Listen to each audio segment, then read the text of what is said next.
The abyss. This is what I faced when I found out about my wife's infidelity. I literally lost my meaning of life and saw nothing but the abyss. The woman to whom I entrusted most of my life, whom I loved and in whom I saw support, brazenly betrayed me. Now I have to figure everything out. I zipped up the suitcase and took one last look around the bedroom with a melancholic sigh. The sleigh bed we had bought to replace our old one now seemed to mock me. She could have everything. I was actually leaving her in pretty good shape. The house was fully paid off. She wanted it more than I did, so she could have it. Our kids' college fund was nearly set. Joe had partied his way out of the University of D and was paying for his own community college classes. Yesterday we received notice that he was eligible to return to the university. I would release the funds from his education trust so he could get back on track. It looked like he had learned his lesson. And even better, it had scared my daughter into toeing the line. She was carrying a 3.7 GPA after her first semester. Carol and I had argued about cutting Joe off, but I stood my ground. Part of going to college is growing up, and he had to learn that there were consequences to his actions. I gave myself a grim smile, thinking about how Carol was going to learn that lesson too. I opened my phone and printed out the picture I had taken earlier tonight of Carol and some guy slow dancing. I left the picture, my wedding ring, and my lawyer's business card on the table where she would find them. I shrugged into my jacket and walked out of the house for the final time. I had been on the road for about 2 hours when my phone rang. I knew I would have to talk to her eventually, but now was not the right time. So I put it on vibrate. I had a new job in South Carolina. My boss was surprised when I accepted the position, and even more surprised when I asked if I could go down early. I planned to take a day to find a place and a couple of days to introduce myself to the team. The previous plant manager had left everything in a mess, so I was coming in as a savior. I expected a lot of long days at first, but that was fine with me since I didn't plan on being the social butterfly anytime soon. At 46 years old, I was still in pretty good shape. It was a shame I still loved my wife. Hopefully that would fade with distance and time. Until then, I had enough work to keep me busy. Time would tell. I stopped at a truck stop to refuel and take a break. I planned to get a hotel at the next exit and finish the trip tomorrow. I had just taken a swig of my Diet Pepsi when the phone vibrated again. It didn't seem like she was giving up. Now was as good a time as any, I guess. I slid my finger across the screen and answered. "Hello, this is Joseph," I said. "Joe, what the hell is going on?" came the voice on the other end. "Where did you get this picture? Why is your wedding ring on the table? And most importantly, where the hell are you?" "Hey Carol, I got the picture earlier tonight at the Red Horse Saloon. My ring is on the table because it means nothing to me anymore, and I am about 10 hours away from Charleston, South Carolina," I replied. "Wait, what? Doesn't mean anything. South Carolina. Joe, what the hell is going on?" she sputtered. I sighed. "Carol, I found out that the past 2 weeks you haven't been going to Sherry's like you told me. Instead, you've been going to the Red Horse for drinks. Given our history, I followed you last week and saw you slow dancing with the guy in the picture. When the boss mentioned a promotion in South Carolina, I jumped at the chance. I went to the lawyers and arranged a settlement that I believe is more than generous. It occurred to me that maybe I misinterpreted what I saw, so I followed you again tonight and saw you slow dancing with the same guy. I probably should have talked to you about it last week, but frankly, I was just too hurt. You're lying about where you were made it hard to believe anything you said," I told her. "Joe, that was Mike Lenorm from sales, and he is married to Mike Durr," she said quickly. "So was Devin," I replied quietly. There was silence on the other end of the line. I realized I had been holding my breath, so I exhaled and took another sip of my soda. I could hear her breathing heavily. "You haven't mentioned that name in over 5 years. I thought we were past that," she said cautiously. "I thought we were too. But seeing you sneaking around behind my back and meeting another guy at a bar brought everything back to the surface. I can't go through this again, Carol. Your affair with Devin nearly broke me. I can't endure it a second time. The kids are settled now. The house is paid off. With your salary, I can walk away if I just give you the house. Our credit card debt is minimal, and I'll pay it off. I have a new job, and they're providing a furnished apartment for me for the first year. There's no need to make this difficult. Go to my lawyer and pick up the papers. If you don't collect them this week, I'll have them served to you. Review them with your attorney and you'll see it's a fair deal. If you sign, we can be done with this in 6 months and move on with our lives. A clean break is best, I said wearily. Joe, nothing happened between Mike and me. Sherry was there, and you know she wouldn't let anything bad happen. I know it looks bad, and I'm kicking myself for lying to you. Come back, and we can talk about this. I can explain everything, she said urgently. Carol, it doesn't matter. Even if your dancing could cure his cancer, I'd still be moving on. You think you understand the pain and suffering I endured because of you and Devin, but you have no idea. It's the lying, Carol. Nothing good could come from a relationship where you felt the need to lie to me. I would think you want to end this marriage. Then you can drink and dance without worrying about a jealous husband at home. I know I probably haven't made it easy for you to do whatever you want, but now you can, I said with a hint of bitterness. Joe, that's not fair. All I've ever wanted was to be with you. Even when I was being stupid with Devin, I never wanted to leave you. I was emotionally and hormonally messed up, and he took advantage of that. You know this. We went through months of counseling to get through it, she cried. Do I know that, Carol? I know what you told me, what the counselor told me, what the doctor told me. But I also know how I felt when I found out you were dancing with another guy at a bar. I know how I felt when you lied to me again about your whereabouts. And let's talk about fair, shall we? How fair was it that I went through the pain of losing a child by myself? I didn't have someone on the side who understood me and was willing to hold and comfort me. How fair was it that I went over a year with only my hand for relief while you were sleeping with some snake oil salesman? You know what? I'm done. Just sign the damn paperwork and let's end this sham of a marriage, I told her in a cold voice. I didn't want to hear her sobbing, so I pressed the button to end the call. Mentally shrugging it off, I tried to regain my previous dispassionate mood. I drove another 35 miles and took an exit with hotels. By the time I fell asleep, I was mostly okay. The next day was a long haul. My phone started buzzing at 7:30 and continued to ring every hour on the half hour. When I stopped for some fast food, I noticed one of the calls was from my daughter. Taking a deep breath, I called her back. Mom said you left her, she greeted me. Yes, I did, honey. She has been lying to me for the past 2 weeks, and I just can't deal with that, I replied. Dad, she said all she was doing was talking and dancing with a guy who lost his kid. She was just trying to help. She says you misunderstood and took a job in South Carolina without talking to her. Something else is up, Dad. So spill, she demanded in her take-charge voice. Honey, you're an adult now, so I'm going to give you some background on where I'm at. When little Casey died, both your mom and I went into a serious depression. You might remember Mom being totally out of it for a long while. Someone had to stay connected enough to the family to keep things going, so I soldiered on. I found out that about 4 months after Casey died, your mother started having an affair with a coworker that lasted about 5 months. I suffered alone. While she received help and intimacy from someone else, I paused to get my emotions under control. I had no idea. Why did you stay with her? My daughter asked softly.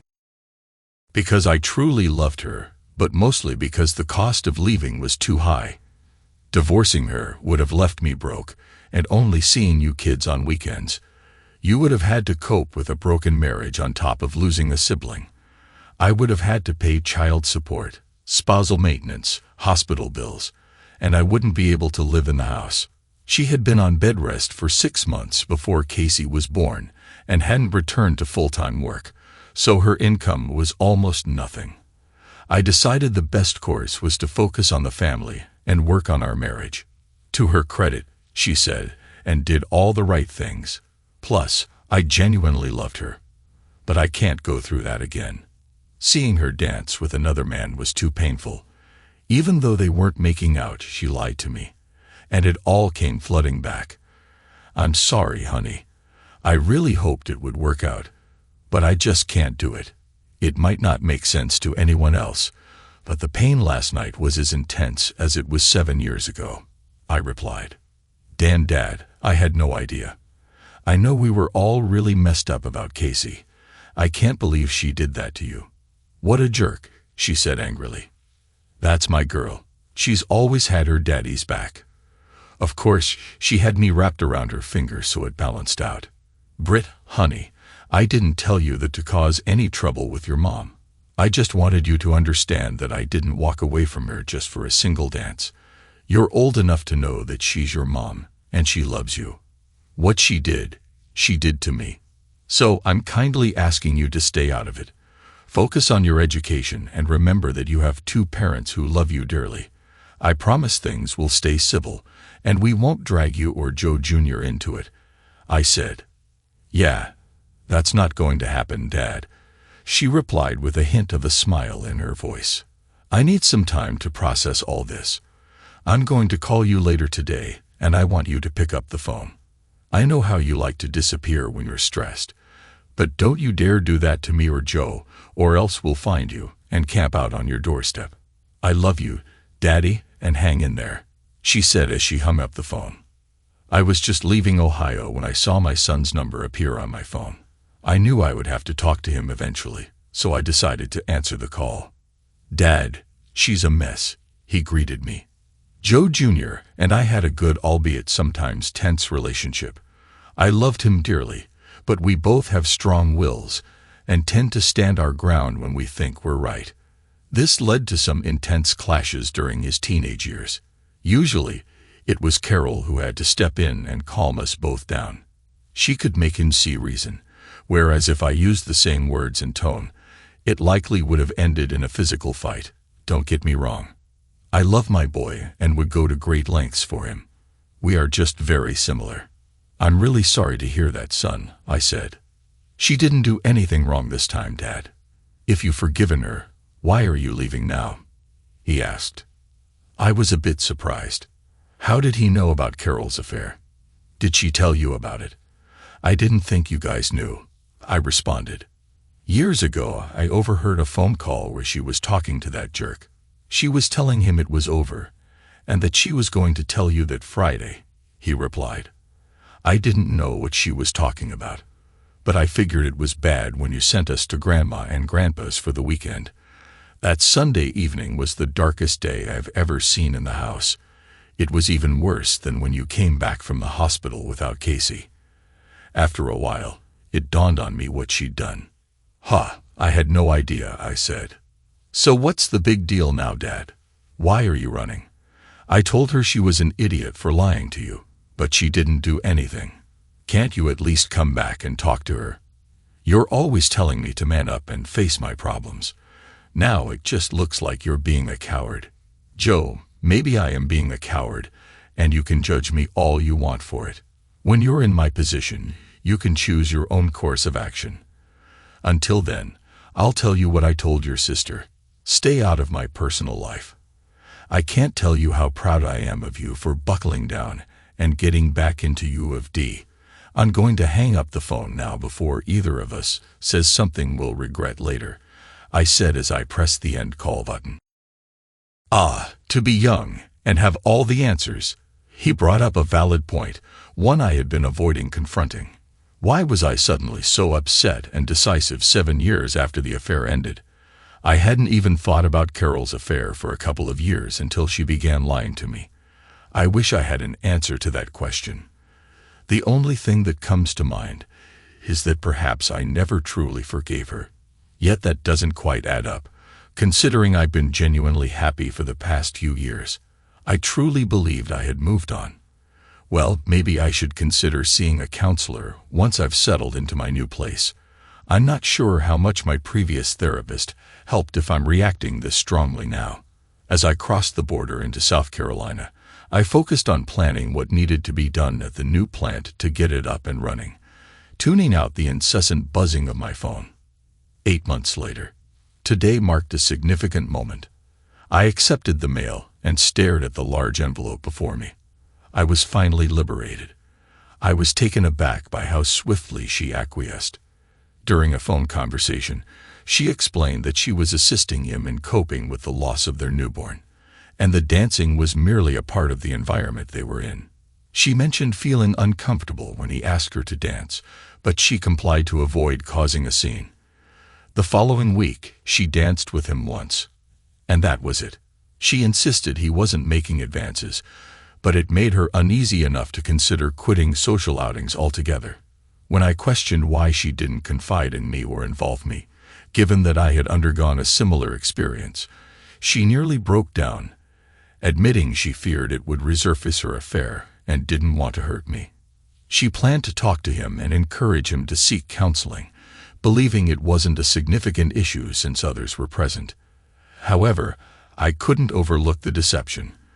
Despite reassurances from Carol's friends Sherry, Abby, and Mike himself that nothing happened beyond awkward dancing, I couldn't shake the feeling. I berated myself for holding on to it. But my feelings toward my wife had changed irreversibly. Though I loved her, I no longer desired to be married to her. My new therapist suggested I never truly forgave her, and these unresolved feelings resurfaced, making it impossible for me to move past it. It made sense in a way. Glancing at the envelope, I decided against opening it just yet. Climbing the 2 flights of stairs to my apartment, I sifted through the rest of my mail. The sound of shouting from the hallway caught my attention, and I looked up to see a muscular black man pinning my neighbor, Letitia, against the wall, yelling in her face, "You can't break up with me. We'll finish when I tell you. Now go to that apartment and put on something attractive. We're already late for my company," he grumbled as my fist slammed into his side.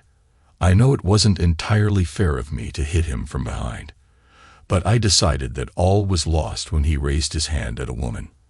I wanted to swing at him again, but suddenly he stood on tiptoe, and my neighbor grabbed him and squeezed him tightly. "Listen here, idiot," she hissed at him. "If you touch me one more time, I'll hurt your instrument.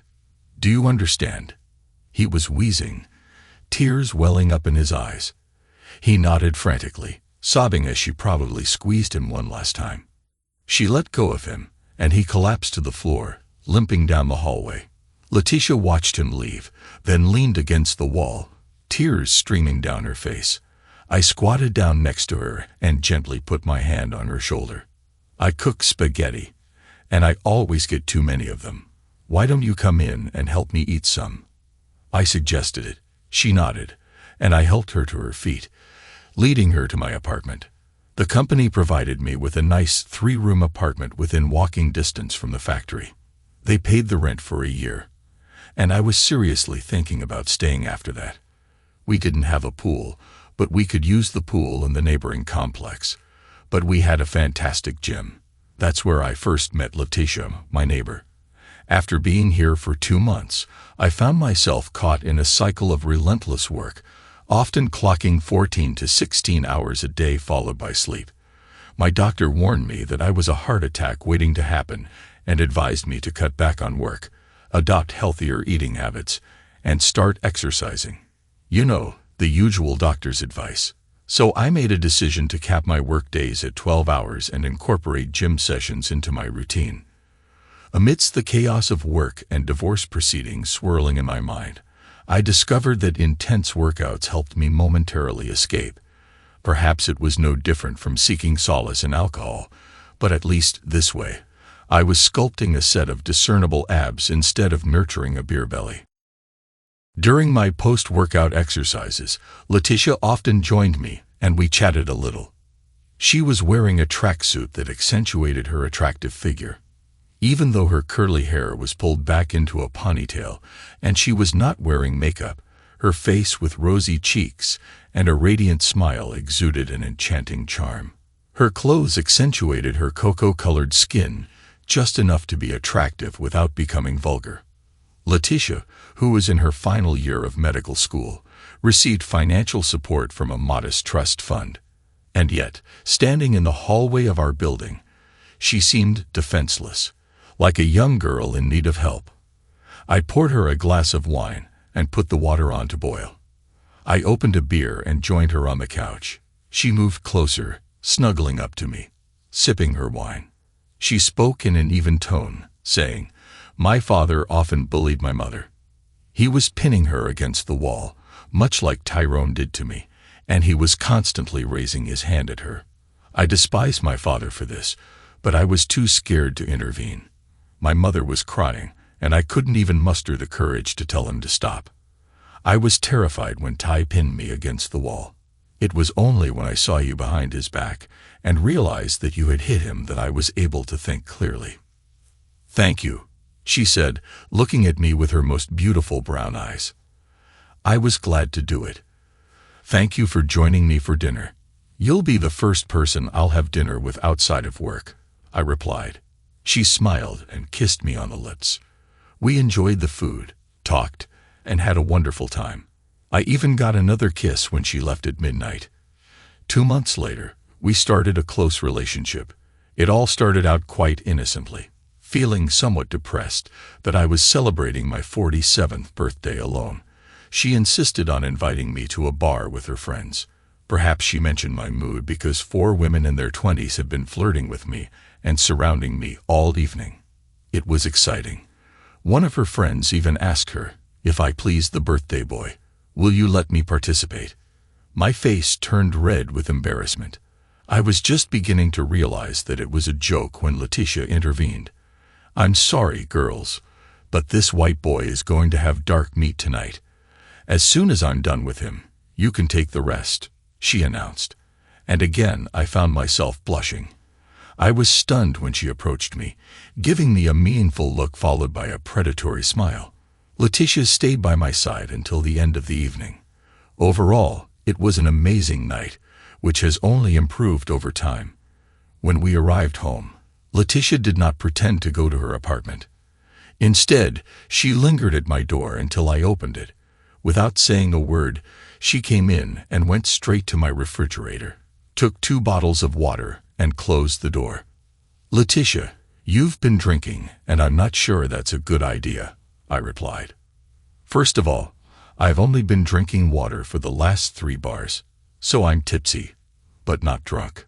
Secondly, it's not about feelings, but about 2 people who need to satisfy their desires," she declared, continuing her actions. "Why not?" "What are you talking about?" I thought, and we went to the couch. "You belong to me tonight," I said. It was my best night. The rays of dawn streamed through the window, illuminating a beautiful bronze-skinned woman who was stretched out on my pillow. I put my hands behind my head, thinking. Last night I got in touch with Letitia. Although she was wonderful, I knew that we had no future. When my children grew up, I had no desire to start all over again, and I was not in love with her. She was my first friend since I moved here, and I wanted the best for her. I was ready to help in any way. But there was no question of a traditional romantic relationship. So what about last night? 2 consenting adults let off steam. I hoped she felt the same way. When I looked at her, I saw that she was awake and looking at me. "You're thinking about last night," she said. "Yes, I just hope it doesn't ruin our friendship," I replied. "Joe, you're amazing, and you're very dear to me.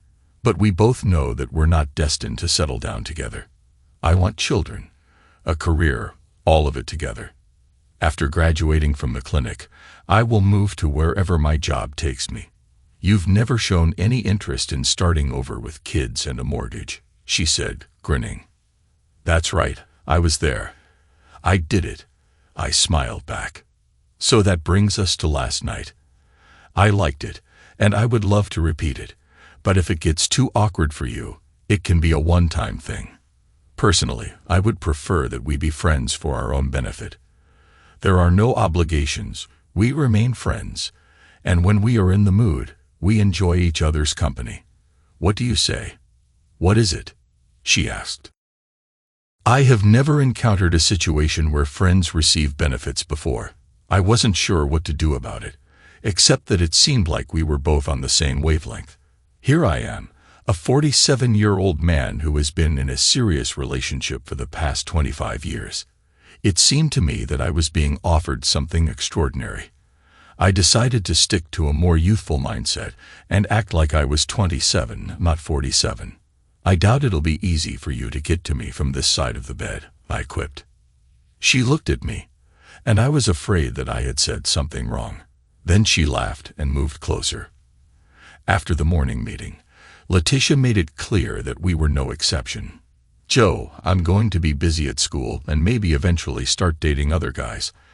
I expect to see a few women walk out your door in disgrace. Okay. You're too good a guy to waste your life moping at home. Live. Just do something. You have a great body, a full head of hair, and such a hoarse voice. Be selfish and treat yourself. That's what I did. Something like that. I sat down and compiled a list of things I had longed to do, but couldn't due to family obligations. At the top of the list was purchasing a motorcycle. When I visited the dealership, they advised me to enroll in a safety course. It was a weekend session costing $85, comprising written and skills assessments. Upon completion, I'd receive a card enabling me to obtain my endorsement from the DMV, plus a discount on insurance. Armed with my new license, I browsed the pre-owned section of the local Harley shop. The price of a new Harley and the waiting list were daunting, and nothing caught my eye. Just as I was leaving, the salesperson approached me. He mentioned a lady from our riding group who had recently acquired her ex-partner's bike through a divorce settlement. It was in excellent condition and seemed to align with what I was seeking. He offered to provide me with her contact information. I agreed and dialed the number, finding myself en route to the north side of the city within a couple of hours. I didn't know what to expect, but it certainly wasn't this. The houses here had to be valued at $3 to $4 million. I drive a 3-year-old F-150 that I meticulously maintain. But I could tell I was way out of my league. It was a gated community, and the guard directed me to the address. Pulling up, I spotted a gorgeous Harley in the driveway. The garage was open, revealing what seemed like a duplicate of the bike parked next to a newer Lexus. The very atmosphere exuded wealth. The woman who greeted me was nothing short of impressive.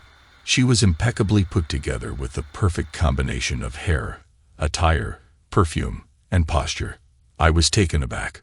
Approaching me with confidence, she extended her hand. Hello, you must be Joe.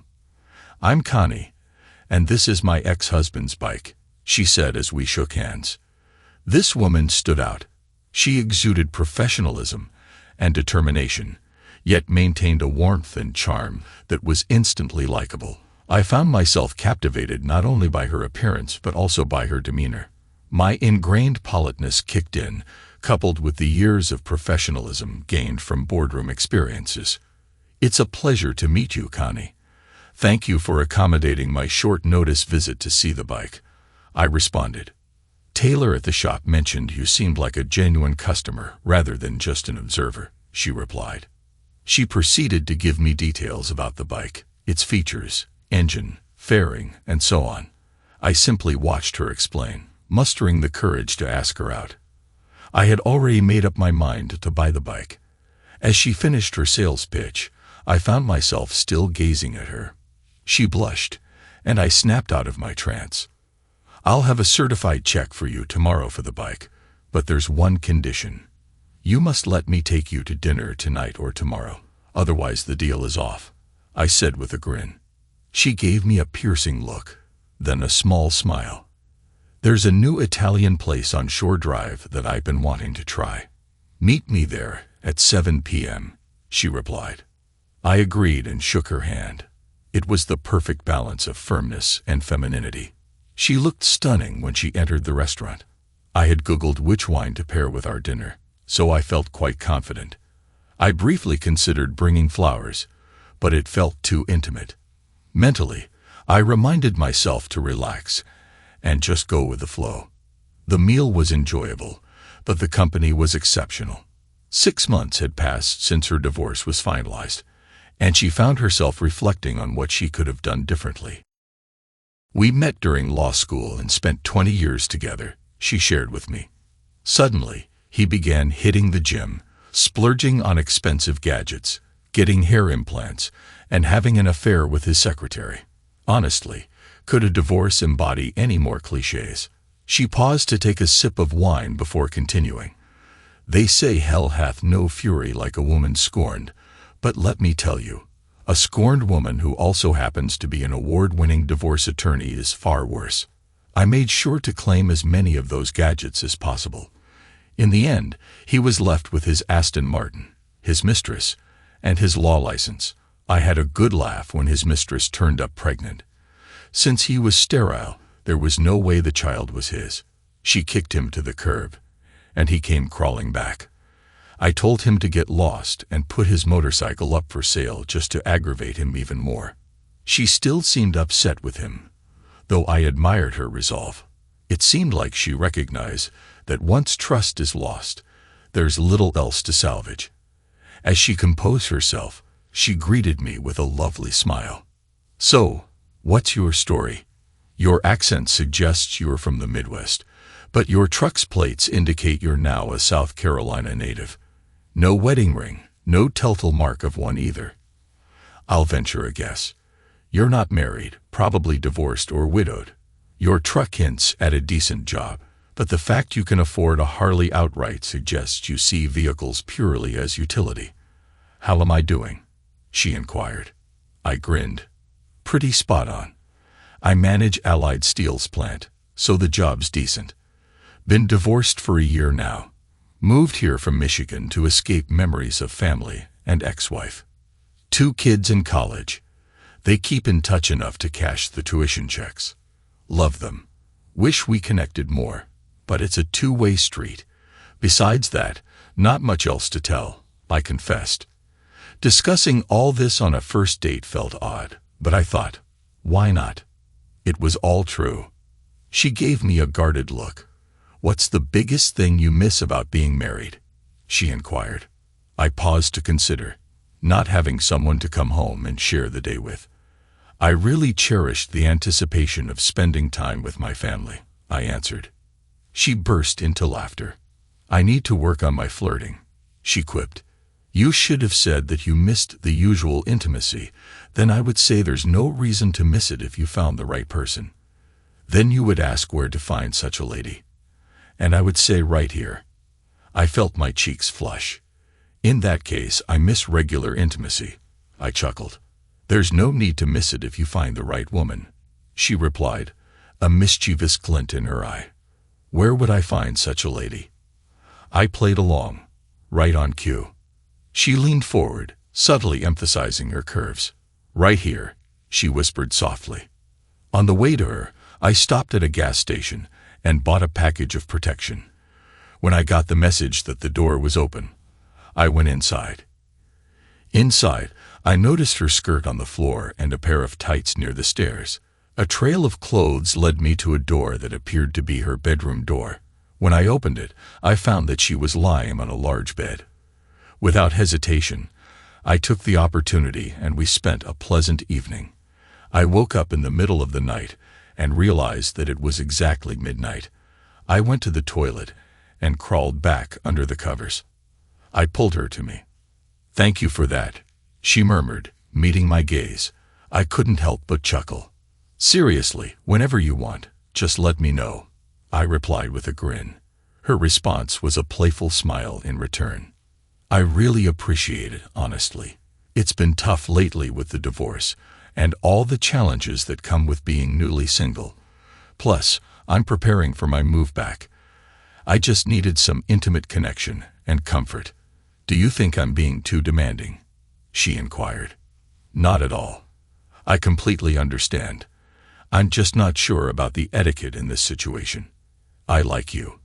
I enjoyed our time together. I'd like to see you again, but if you're not interested, I get it. How soon are you moving?" I asked. I have to be in Boston in 4 weeks. That's one reason I wanted to sell a Harley. I'll be really busy though, so I won't have much free time, she explained. I sensed she had gotten what she needed and wasn't keen on a repeat. It stung a bit, but not terribly. I had a night of good company and intimacy. How could that be a bad thing? I flashed her a smile. I understand. I'll Uber over tomorrow to pick up the bike. I hope your move goes smoothly, I said, reaching for my clothes. Oh my God, I should have expressed myself more clearly, but I feel like my thoughts are getting confused from being close. I'm not saying I don't want to see you anymore. I mean I can't have a relationship because I'm leaving in a month, she muttered, burying her face in the pillow. Turning her over, I started kissing her. Then let's make the most of these next few weeks and enjoy each other, I assured her. She smiled and nodded before falling asleep, and I got dressed and kissed her on the forehead before leaving. When I returned home, I was greeted by Letitia, who seemed to be waiting for me. I have an important test tomorrow, and I could use some help tonight, she said, taking off her shirt with a mischievous smile. Caught off guard, I muttered. Sure. What are you studying? Let's just call it anatomy, she replied playfully, pulling me closer. Panic seized me. Tish, can you help me with something first? I blurted out, but it was too late. I was afraid that I had made a mistake. She burst out laughing. Oh, you little man, you were busy tonight. Tell me the details, she said. That's not going to happen, baby. Just know that she's recently divorced and needs some help, I replied. Letitia gave me an impatient look. Did you use protection? She asked. Yes, I replied. Do you think you have another round in stock? What is it? She asked. I chuckled. God knows. I'll try, I said. Let me go take a shower, and then we'll see. No, she exclaimed. Okay, I'm a 47-year-old man who can't do this. Letitia seemed to be in a strange mood. I decided not to stop there. It led to the most incredible intimacy I've ever had in my 47 years. I almost fainted. When we were done, we took a quick shower. Then we went back to bed, and she snuggled up to me. After thinking a little about what a strange turn my life had taken, I eventually fell asleep. The next morning I went to pick up my bike, and Connie seemed a little worried. Oh, Joe, I don't usually have one-night stands, but I'm in a good mood right now, she told me. I smiled at her. A one-night stand is not my type either, but if it looks like last night I might change my mind, I replied. Have you ever thought about moving to Boston? She asked. I grinned and kissed her. No, I'm tired of the cold. I've been through enough winters in Michigan to know that I prefer sunlight, I replied. She blushed. That must have sounded weird, right? She laughed. A little bit, I grinned along with her. But seriously, we'll have a lot more meetings before you leave. And then you can go to Boston. Find some guy in his early 20s and teach him what you like. Just don't get too serious with him, because I expect you to only fool around with me when you come back here on business or vacation. I'm being damn playful right now, she said, pouting charmingly. We were standing in her garage when I went to close the garage door. She looked at me curiously, then her eyes widened as she realized my intentions. After finishing, she turned around and kissed me. It was one of the most exciting sensations I've ever experienced. Heck, why didn't we meet 6 months ago? She asked. 6 months ago, I wouldn't have been ready, I explained. I was still going through my divorce back then. I was so infuriated by everything masculine that I could snap at you, she remarked, pulling on her pants. So let's put it down to the wrong moment and enjoy the moment, I suggested. I agree, she replied. Her eyes narrowed. You're dating someone else, aren't you? If you have a girlfriend, I'll find out and let her know what kind of person you are, she said angrily. I looked at her. Get off me. I don't have a girlfriend, but I have a friend who has privileges. She's a sweet girl, and none of us want anything serious. But if you think I'm the kind of guy you can fool around with, Maybe we should break up right now, I replied coldly. She glared back at me. I wish you a pleasant life, I told her, starting the motorcycle. Women are complex creatures. Letitia found humor in my situation. Look, Joe, you need to learn how to handle these scenarios. I can't give you specific advice. Every woman is unique. My friends and I are comfortable with a friends with benefits arrangement, but some women may not be. It might be a generational thing. You're like a rare find for us. The unicorn comment made me raise an eyebrow. I speak broadly, but at this stage of our lives we need someone who treats us well, takes care of us, satisfies our needs, but does not become intrusive. Rhonda could call you to blow off some steam, and you'd go with her, ensure her safety and enjoyment, then return and spend the night together. She wouldn't worry about making you jealous or being stalked on Facebook. If she declined something, she knows you'd respect her decision. You wouldn't boast. You'd treat her the same as always, am I right? Well, yeah, but Rhonda's a fantastic person. This should be the time of her life when she's out experiencing things. I can tell you from experience that the house and the white picket fence come with a price, I replied. She looked at me with curiosity. Are you suggesting you wish you had done things differently? She asked. I pondered it briefly before responding. Yes and no. I cherish my children and the family life I had, but in hindsight, I question if it was all worthwhile. Despite working tirelessly and prioritizing my wife and kids, I find myself now as a 47-year-old divorced father who hasn't spoken to his children in 6 months. I had envisioned Carol and I continuing for a few years after the kids left, then settling down, buying a small place and traveling. But then she had that affair with a jerk. After that, it was all about holding our family together for the sake of the kids. I thought I had moved on, but clearly that's not the case. From the age of 20 until about a year ago, I had a clear sense of direction. Now I feel adrift. I mean, I've had encounters with a young 20-something and a 40-year-old MILF on the same night. That kind of thing only happens in letters to Penthouse, I replied.